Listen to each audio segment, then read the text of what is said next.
하나님의 말씀은 요한복음 8장 31절 32절 말씀을 공독하겠습니다.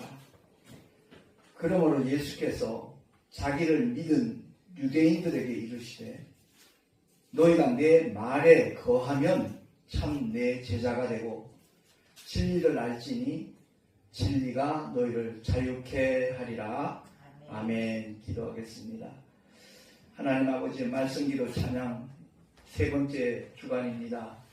주님께서 함께하여 주셔서 우리 모두가 정말 하나님의 진리의 말씀을 바로 알 수 있도록 도와주시고 그 안에서 참된 자유함을 만끽하면서 또한 이웃들에게 그 아름다운 소식을 전할 수 있는 하나님의 일꾼으로 쓰임받게 하여 주시옵소서.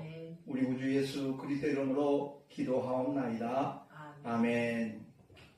세상에서 보는 관점하고 영적으로 보는 관점하고 분명히 차이가 있다는 것을 우리가 잘 알면서도 세상에서 인정하는 그 어떤 권위 같은 것 거기에다가 자꾸만 비중을 두는 경우가 굉장히 많습니다. 제가 이런 말씀을 서두에 하는 이유 중에 하나가 1997년 11월 20일입니다. 대신측이죠. 청파중앙교회에서 실시하는 서울 목회신학연구원 2년 과정을 제가 마쳤습니다.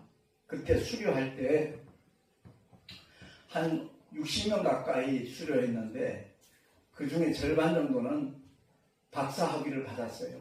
그리고 나머지 절반은 박사학위를 받지 못하고 이렇게 수료 증서만 받았습니다. 차이는 단 한 가지.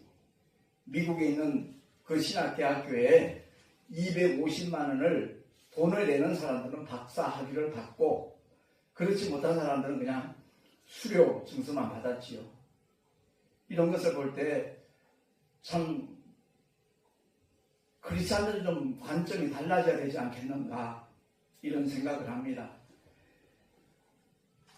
오직 하나님의 말씀을 무장하는 사람, 그가 복 있는 사람이거든요. 교회를 아무리 오랫동안 다니고 열심히 다녔어도 진리의 영으로 말미암아 그 진리의 말씀을 바로 깨닫고 경험하고 누리지 못한다면 참 서글픈 일이라는 것을 우리가 알아야 돼요. 그보다 더 딱한 모습은 사실은 없습니다. 그래서 우리 한국교회가 어느 민족보다도 정말 열정적으로 부르짖어 기도하고 70년대, 80년대 전 세계가 주목할 만큼 외적인 부흥의 성장이 있었잖아요. 그런 시절을 지나고 난 다음에 벌써 한 20년 전부터는 내리막길이거든요. 교회 성장이 멈췄습니다. 이유는 단 한 가지입니다. 참된 믿음의 경험들을 하지 못했기 때문에, 다시 말해서 성령을 받아도 어떤 은사주의에 치우치거나 진리의 말씀과 동행하지 못하니까 그런 엉뚱한 가슴 아픈 결과들로 이어지더라는 겁니다. 제가 말씀기도 시작을 하면서 칠판에 첫날에 써놨던 내용입니다. 성경을 아시는 분들은 금방 구분이 될 거예요. 왼쪽과 오른쪽. 왼쪽은 구약, 율법에 관한 내용들이고 오른쪽은 신약입니다. 진리의 말씀, 복음이신 예수. 그래서 첫 아담, 산년과 마지막 아담, 둘째 아담, 예수 그리스도에 관한 메시지예요. 살려주는 영으로 주님은 오셨다는 것. 그리고 마태복음 11장 13절에 율법과 선지자 요한의 때까지다. 이 말씀의 의미를 알아야 돼요. 율법은 모세를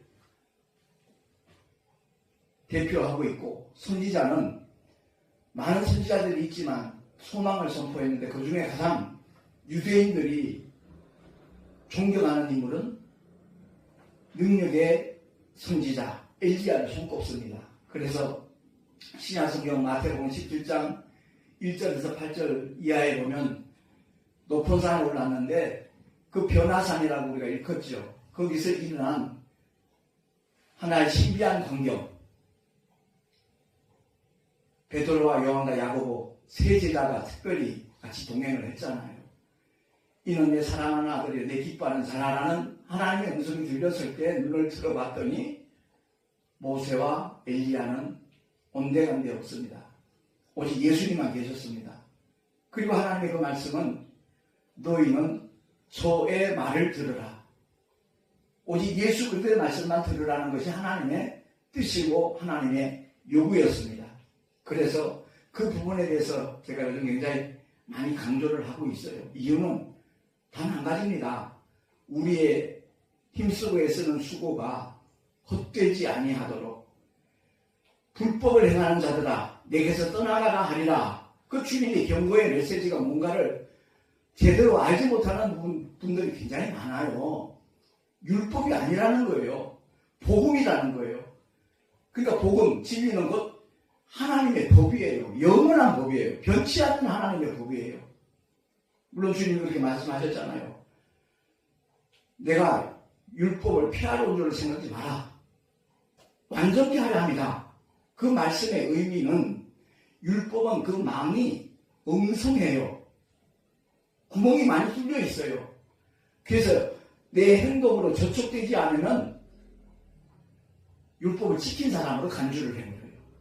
그래서 주님은 산상수훈을 통해서 그 율법의 망을 아주 촘촘하게 만드셔요. 어느 누구도 피해갈 수 없도록. 목적은 뭐죠? 구원하시는 하나님의 메시아, 우리를 향하여 정말 세상 죄를 지고 가는 하나님의 어린 양으로 오신 예수, 그 앞에 나오도록 하기 위함이에요. 메시아를 만날 수 있는 조건은 딱 한 가지예요. 내가 죄인이라는 사실을 깨닫는 사람만 나를 구원하실 예수가 필요한 거잖아요. 그래서 율법을 폐하로를 생각하지 말라 말씀하신 그 말씀의 의미는 그 율법의 모든 요구를 주님이 십자가에서 대신 피 흘려 주고 주심으로 말미암아 완성하겠다는 거예요. 그 율법의 요구를 주님이 다 이루시겠다는 겁니다. 그리고 난 다음에 진리의 영 성령을 보내주시는 거예요. 왜? 진리를 안다고 할지라도, 진리를 만났다고 할지라도 우리의 힘으로 도무지 할 수 없다는 것을 누구보다도 하나님이 잘 아셔요. 베드로의 고백을 거짓으로 생각합니까? 아니에요. 분명히 그는 죽는 자리까지 따라가고 싶었던 그의 진심이었어요. 옥에도 같이 가고 죽는 자리도 주님과 함께 하겠다. 그러나 그 육신의 연약함 때문에 그걸 이룰 수 없다는 것을 누구보다 주님이 잘 아셔요. 그래서 닭 울기 전에 네가 3번 나를 부인하리라 말씀하신 후에 돌이킨 후에 정말 성령의 충만함을 받아서 그 사명 온전히 감당할 수 있도록 주님이 기도하셨다라는 그런 내용이거든요. 그래서 우리가 말씀과 기도를 통해서 꼭 기억해야 될 것은 구약의 율법과 신약의 복음의 그 차이점을 완전히 알고 그리스도 안에 들어왔다 그러면서도 여전히 율법으로 인하여 쓰러지고 넘어지는 사람 수두룩해요. 거기에 계속 저촉되는 신령뿐만 아니라 삶 자체도 그렇게 되어지는 경우가 허다하기 때문에 그야말로 우리는 그리스도 안에 들어온 새로운 피조물로서의 삶을 살아야 되겠다. 그래야만 그를 통해서 하나님의 역사가 나타나요. 나의 연약함, 나의 부족함, 무릎 꿇을 때마다 깨닫게 되고 고백하게 되고 나로서는 도무지 할 수 없다는 것을 아니까 오직 성령의 도우심을 구하는 거예요. 더 정확하게 말하면 성령의 이끄심을 받도록 마음이 결단되는 거예요. 그러면 그 삶은 어느 누구도 막을 수 없는, 회방할 수 없는 그야말로 하나님을 기쁘시게 하는 하나님 맡겨주신 사명을 감당하는 주의 종이 될 수 있기 때문에 우리가 이 말씀과 기도를 하찮게 생각하면 안 돼요. 뭐 어디 에서나 다 뭐 기도 생활하고 기도 운동하고 하니까 뭐 마찬가지겠지 이렇게 생각할 수 있을 겁니다만은 아니요. 정말로 하나님의 말씀으로 무장을 하고 진리 안에서 그리스도 안에 들어온 사람들만이 경험할 수 있는 축복된 삶이고 은혜의 삶이고 승리하는 삶이라는 것을 우리가 기도를 하고 힘써 기도하되 말씀 붙잡고 말씀 안에서 기도해야 하나님의 역사가 이루어진다는 사실입니다. 그래서 율법을 사도 바울은 죄와 사망의 법이라고 말해요. 그리고 복음을 생명의 성령의 법이라고 일컬어요. 우리 모두가 다 진리 안에서 자영을 만끽할 수 있도록 생명의 성령의 법이 우리를 해방시켰는데도 불구하고 자꾸 율법 밑으로 들어가려고 하는 그런 현상들이 우리 주변에서 너무너무 많이 보이니까 목회자의 한 사람으로서 참 안타까움을 금치 못하고 있다는 고백을 하는 겁니다. 그래서 에베소서를 통해서 사도 바울이 다시 한번 강조하는 메시지가 있어요. 우리는 하나님의 정의 군병으로 택하심을 받은 사람들이에요. 십자가의 정의 군병이 갖춰야 될 그러한 부분들에 대해서 바울이 아주 강조하고 있는 메시지가 에베소서 6장 13절에서 17절까지입니다. 우리 천천히 합독을 한번 하도록 하겠습니다. 에베소서 6장 13절부터 17절까지 시작. 그러므로 하나님의 전신갑주를 취하라. 이는 악한 날에 너희가 능히 대적하고 모든 일을 행한 후에 서기 위함이라.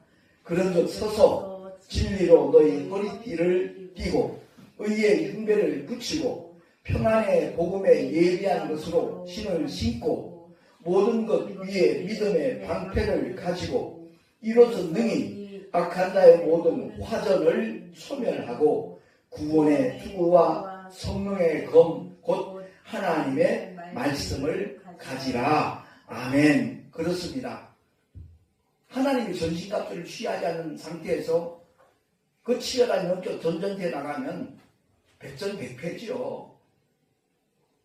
그렇기 때문에 사도 바울이 가장 강조하는 것이 우리 영적 군사들 하나님의 전신갑주를 취하라는 겁니다.